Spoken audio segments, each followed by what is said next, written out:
আসসালামু আলাইকুম এভরিওয়ান। আশা করছি যে যেখান থেকে দেখছেন সবাই ভালো আছেন। আমরা আলহামদুলিল্লাহ আল্লাহ পাকের অশেষ রহমতে ভালো আছি। আসলে আজকে রান্না করতে করতে একটা জিনিস খেয়াল করলাম, পৃথিবীতে বাবা মা ভাই বোনের চেয়ে আপন কেউ হয় না। আপনি সেটা সব দিক দিয়ে প্রমাণ পাবেন। স্বামী স্ত্রী বলেন, বন্ধু বান্ধব বলেন, এরা সাময়িক। স্বামী স্ত্রী সম্পর্কটা মৃত্যুর আগ পর্যন্ত হলেও সেগুলি আসলে সব স্বামী স্ত্রীর সম্পর্কগুলো কিন্তু এরকম হয় না।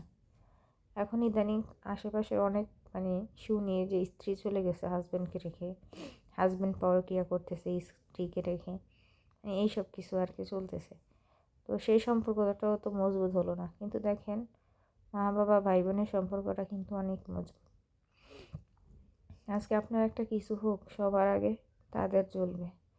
আপনার খারাপ লাগা ভালো লাগা চেহারা দেখলেই তারা বুঝতে পারে, যেটা কিন্তু সব স্বামীরা, সব বন্ধু বান্ধব এরা বুঝতে পারে না, আর সব স্ত্রীরাও বুঝতে পারে না সব হাজব্যান্ডের কষ্টটা।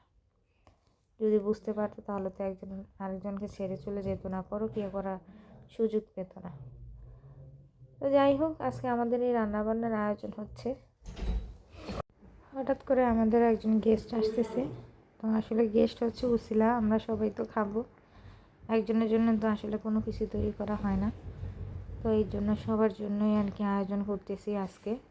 যদিও শরীরটা ভালো না, ইচ্ছে ছিল যে কোনো কিছুই রান্না করব না আজকে, সত্যি কথা বলতে। বাট আসলে রিজিক এমন একটা জিনিস, আপনি এটা আসলে আল্লাহ পাকের হুকুম ছাড়া কোনো কিছুই হয় না।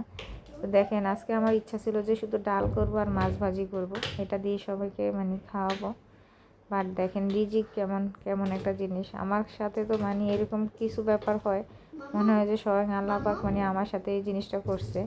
আমি এটা করতে চাইনি, কিন্তু উনি আসলে আমার সাথে এসে করে দিছে। তো অনেক শরীর খারাপ ছিল, কিন্তু আলহামদুলিল্লাহ সব কিছু ভালোভাবেই রান্না বান্না করছি। তো এখানে রোস্ট করছি। তো আজকে রোস্টের মধ্যে একটু তেঁতুল দিতে পারিনি, তার কারণ হচ্ছে আমার তেঁতুলটা আমার আগের বাসায় রয়ে গেছে। যেহেতু আত্মীয় স্বজনরা বাসা চেঞ্জ করছি, একজনের বাসা আরেকজন নিচ্ছি, তো এই জন্য আর কি অতটা খেয়াল করে কোনো কিছু আনা হয়নি। আর এখানে হচ্ছে গরুর মাংস, এটা হচ্ছে সিনার মাংসটা আজকে নিয়ে আসছি। তো আশা করতেছি আজকের গরুর মাংসটা ভালো লাগবে। তার কারণ হচ্ছে সিনার মাংস একটু তেল তেলে ভালোই লেগেছিল, যেটা সত্যি কথা। আর এখানে পোলাও বসাই দিছি। যেহেতু আমার চুলা হচ্ছে কারেন্টের চুলা, একটু একটু করে রান্না করতে হয়, এটা হচ্ছে সবচেয়ে বিরক্তিকর বিষয়। একেবারে রান্না করতে পারি না, তার মধ্যে পোলাও আবার 2 চড়ায় বসাইছি। এদিক দিয়ে মাহিরা ইচ্ছা মতো সুযোগ পেয়ে মোবাইল দেখছে, কি বলবো।